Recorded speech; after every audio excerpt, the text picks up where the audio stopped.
Hey everybody, I'm here today to show you how to lay out pot lights. I'm going to be going over a very simple step-by-step process that you can use to figure out the overall design and layout for pot lights.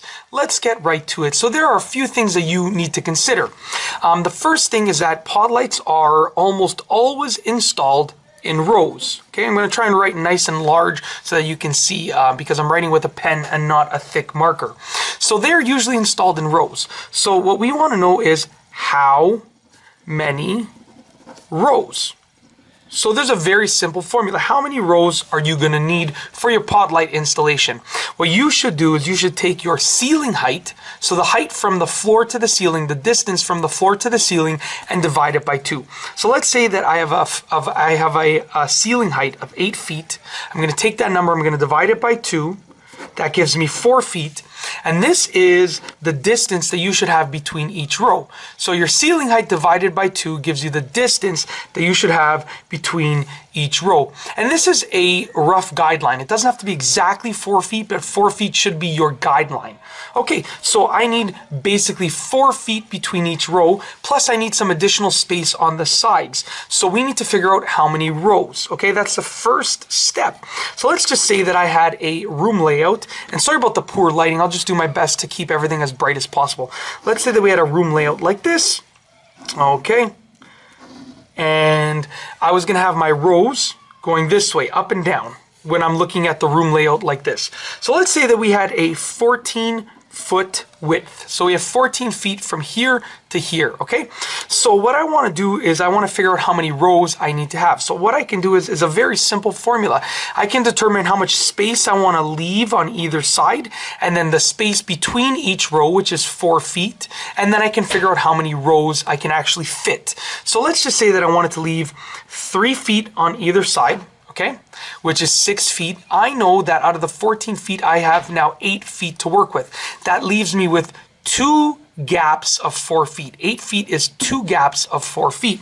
So I can fit 3 rows with 2 gaps. So I can have a row right here, okay, a row right here, and a row right here, just like that. So I have 3 feet from the wall to either side of the rows, and then I have 4 feet in between. So I have 4 feet over here and 4 feet over here. Altogether, this is 14 feet. 3 plus 4 plus 4 plus 3 is 14 feet.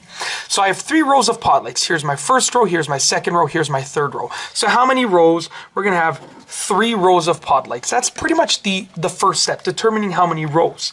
Okay? Now you have to figure out how many pot lights you want in each row. So this will all depend on the length of the room and how bright you want it to be.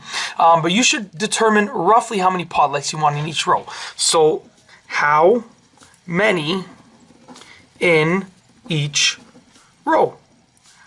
Now let's say that I measured the room and I figured out that I want roughly 5 pot lights in each row. I figured that, that would be the best lighting. So I would put down 5 over here. Now the next thing that you have to do is figure out the spacing, okay? So between each light.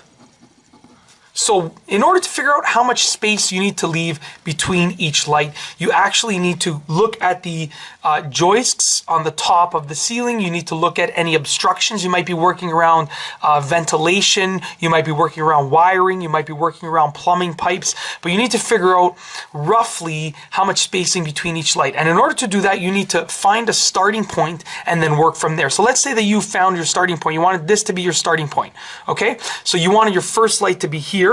Okay, what you would do is you would measure with some rough distances between each light until you get 5 in a row with equal spacing. Now there's a little bit of cheating space. You can, be off by 1 inch or even 1.5 inches, sometimes even 2 inches, and no one will notice, but try and be as close as possible. So in some circumstances, this might be a very small number between each light. In some circumstances, it might be a very large number between each light, but it's all going to depend on your situation. You're going to have to measure it out. Okay, so I can't tell you what spacing you need between each light because you may only need like 25 inches or you may need like 50 inches. It all depends on your situation and how bright you want the room to be. But when you figure out the spacing, okay, let's say I figured out the spacing for this row. So there's 1 light, 2 lights, 3 lights, 4 lights, 5 lights. Okay, let's say I figured out the spacing for the row.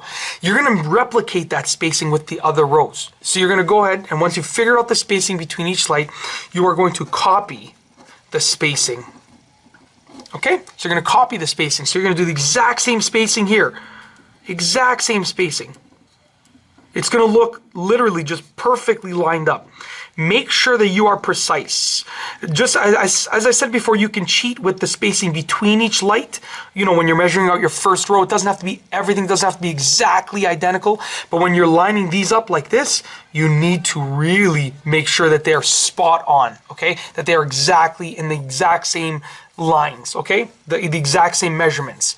All right, so the next thing that you have to do is figure out if there are going to be any focal lights.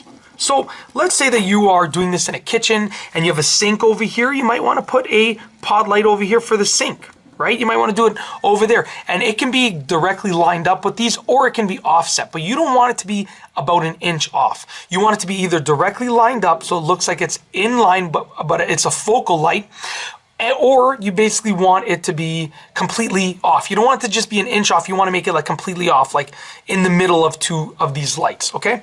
You may also have a fireplace over here. Let's say you have a corner fireplace over here. You want to do 2 pod lights, one over here, and that's an example. This one is lined up, as you can see. With the fireplace lights, you can see that they're completely off from the other ones. They look like they're completely separate, but you need to also incorporate those into your idea. And in my recommendation is to have these focal lights on a separate switch if you have room for it and if you have the wiring and the capabilities for it. But you know what, if it makes sense to keep them on the same switch as the rest of the lights, then you can go ahead and keep them on the same switch. You also need to figure out the overall switching pattern. So I'm just going to move this down so you get more of a glimpse here. You need to figure out the switches, okay? So you need to figure out which of these lights are going to be on which switches. Do you want one switch for all of the lights, or do you want to have 2 switches, you know, or 3 switches, one for each row? Do you want this section to be on one switch and this section to be on another switch?